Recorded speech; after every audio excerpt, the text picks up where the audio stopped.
G'day folks, Dean Gray here with another real estate truth.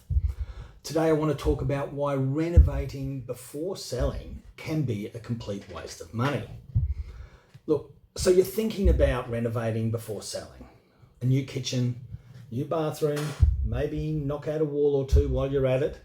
I'm here today to tell you to maybe slow down because the biggest renovation you might be making is to your own bank account. I've seen it so many times. Someone decides to sell, the next thing you know, they're at Bunnings every Saturday arguing over 50 shades of white paint. Their garage is full of flat pack cupboards, and they're suddenly an expert tiler after watching 3 YouTube videos. 6 weeks later, the house looks fantastic. They're exhausted and they've spent $35,000. Unfortunately, the first buyer just may walk in and say, we'll probably rip this kitchen out. Well, I can tell you that's a tough pill to swallow. Because here's the thing. Buyers don't always want your dream kitchen. They want their dream kitchen.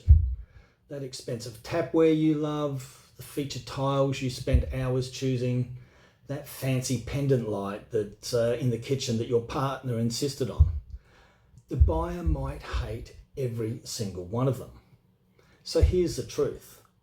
Before you start swinging a hammer, talk to your real estate agent first.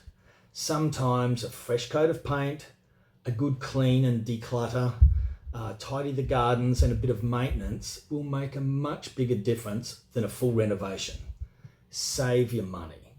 You might enjoy spending it on your next holiday instead of the kitchen that the new owners are planning to demolish. Remember, the general rule is renovate because you want to enjoy it, not because you think someone else will pay for it. I'm Dean Gray, and I hope you enjoyed today's Real Estate Truth.